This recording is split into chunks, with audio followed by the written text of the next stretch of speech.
Bonjour à vous toutes et bonjour à vous tous, bienvenue sur Guidank.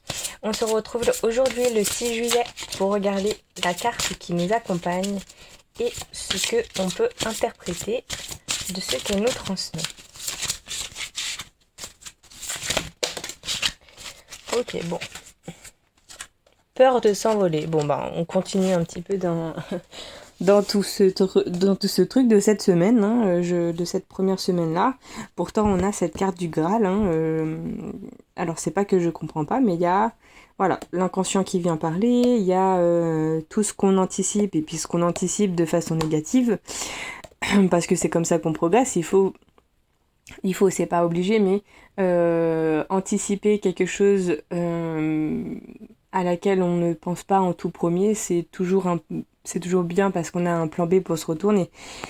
Mais là, ça nous dit, voilà, peur de s'envoler, le bon moment, pressentiment de l'instant juste. Alors, effectivement, pour ça, on retrouve avec toute l'intuition qu'on peut avoir. On sait, vous sentez certainement, vous savez certainement qu'à un moment, quand par exemple vous allez parler à une personne de quelque chose qui vous plaît pas, par exemple, que vous êtes déterminé le matin, et puis vous vous dites au fil de la journée, ok, comment faire, nanan, et puis en fait vous laissez couler la matinée. Et puis là, vous avez des réflexions qui vous viennent, des phrases qui sont beaucoup plus parlantes et beaucoup plus formulées, je dirais, de façon plus directe. Voilà. Où vous tendez vers vraiment, hop, ça je l'ai dit, ça il faut que ça sorte et tout ça. Et puis, vous vous dites, bon, allez, après le repas, hop, je vais lui dire et tout ça. Puis, vous laissez passer voilà, jusqu'à la pause, je sais pas, de 15 heures. Puis là, vous prenez le café et tout, et puis, bon, vous voyez cette collègue à qui vous vouliez parler et tout ça. Puis là, vous sentez que c'est le bon moment. Vous avez, en fait, un espèce d'élan, de détermination, pas méchant, mais quand même assez arrêté. Et puis, vous lui demandez poliment, oui, j'ai quelque chose qui me reste sur le cœur. Et voilà, j'aimerais juste qu'on clarifie ça ensemble. Je peux exprimer et tout ça, juste j'aimerais que tu m'écoutes et puis ensuite que tu t'exprimes après. Vraiment, c'est pas ne pas laisser le choix à la personne, mais il y a des personnes comme ça qui sont très pénibles parce que toutes les 2 secondes elles vous coupent la parole et en fait vous avez jamais pu dire ce que vous vouliez lui dire. Et c'est embêtant parce qu'il y a beaucoup de choses que vous reteniez et pas tout n'est sorti. Et puis s'il y a vraiment des personnes qui vous écoutent pas et qui vous laissent pas parler, vous écrivez une lettre et vous lui donnez. Et puis vous lui demandez de la lire devant vous, pas à voix haute, mais vous lui demandez de la lire. Et puis si elle s'arrête, vous lui dites non, non, non, non, tu continues. Tu continues à lire, tu continues. Si par exemple c'est quelqu'un qui parle en une autre langue, vous traduisez dans sa langue, elle comprend pas, c'est pas grave, mais au moins vous avez tout dit. Et vous, en fait, vous êtes délesté de ce poids. Là, peur de pas s'envoler, attendre le bon moment, pressentiment de l'instant juste, ça, c'est l'instant juste, c'est ce que on vient de décrire.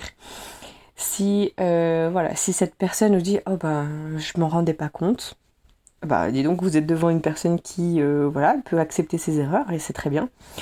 Mais si elle part au quart de tour, comme à peu près 90% des personnes, c'est comme ça, on va dire. Mais au moins, vous avez fait les choses. C'est plus en fait dans votre tête, il n'y a plus ce petit vélo qui tourne, cette boule au ventre et tout ça.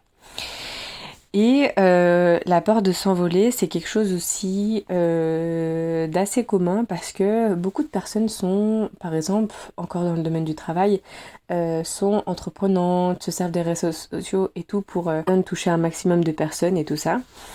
Et puis vous êtes là avec une petite idée, oui mais ça va pas le faire, oui mais comment moi je peux y arriver, il y a que ça, d'accord c'est une touche créative mais dis donc cette personne elle fait quand même ça et tout ça. Bon, il y a beaucoup de négation dans tout ce que je viens de dire, mais si on a ce discours vis-à-vis de nous-mêmes, c'est vrai que on va pas forcément pouvoir s'envoler un jour parce qu'on serait toujours remis en question. Mais c'est bien la remise en question, mais si on le fait toute notre vie, on est toujours sur cet arbre comme cette petite fée.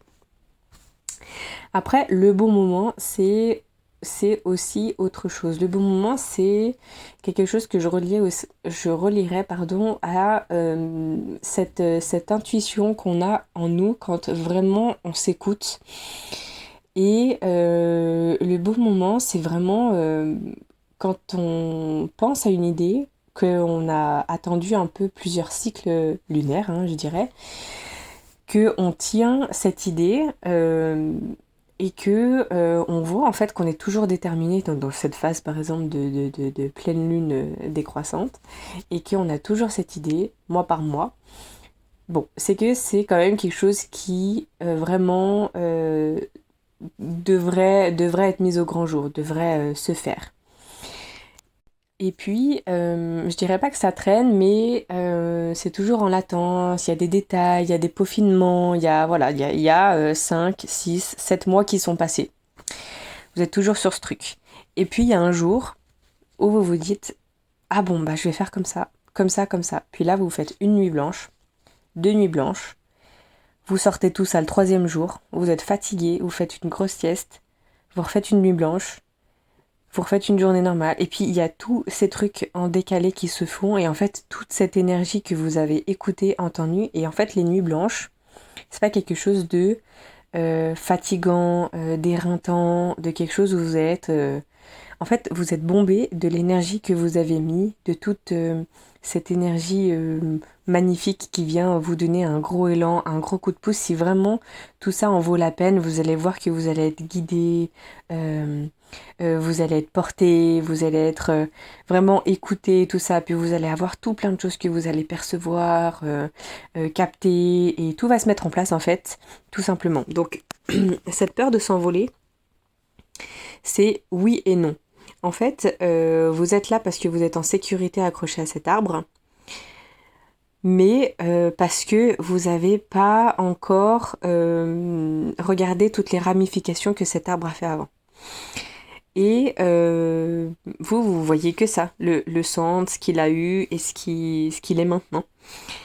Et si vous vous déployez un peu plus loin, vous voyez un peu plus loin dans ce projet, dans cette vie ou dans votre quotidien, vous allez voir que vous allez trouver les solutions qui non seulement vont diminuer cette peur de s'envoler, vont vous donner de la confiance en soi, en vous, et va vous orienter vers le moment le plus propice à l'ouverture et la création de ce projet, de cette mise en place que vous avez au fond de vous. Donc, le bon moment ou l'instant juste. Et avec cette... en plus, c'est la carte 18, un nouveau cycle, voilà. Donc, il y a vraiment cette peur de s'envoler, peut-être qui revient assez souvent. Je vous invite à méditer dessus. Parce que avec cette carte du Graal, comme d'habitude, cette victoire, cet épanouissement, on a mis du cœur, entouré de cœur qui rayonne, qui déploie tout ce qu'on avait fait dans l'ombre, dans les profondeurs, et qui vraiment vient s'expanser, le partager, même on peut dire autant de rayons que de modifications. On peut revenir, le modifier, rajouter un truc, mais en tout cas, on est là, on est joyeux, on donne voilà, notre plein potentiel, on voit loin, on est visionnaire, on sait que en fait on a écouté des intuitions qui vraiment ont parlé. On ne les a pas. Alors je parlais d'intuition refoulée, mais cette fois-ci on les a vraiment accepté, entendu, médité dessus, digéré, et puis on a créé cette envie, ce soleil qu'on voit rayonner autour de cette coupe, et puis qui nous donne l'allant de s'expanser. Et ça, c'est ce que je vous invite à faire, diminuer cette peur de s'envoler, visionnez-vous comme cette petite fée, et puis voilà, mettez toutes les choses autour de vous qui vous rassurent, et ceux qui ne vous rassurent pas, et puis cassez les branches sur les choses qui ne vous rassurent pas, et puis faites fructifier la branche qui vous rassure. Voilà le conseil de méditation, je pourrais dire. Moi, je vous laisse avec ces mots et je vous souhaite une toute bonne journée. Je vous retrouve demain pour une prochaine guidance. Ciao, ciao!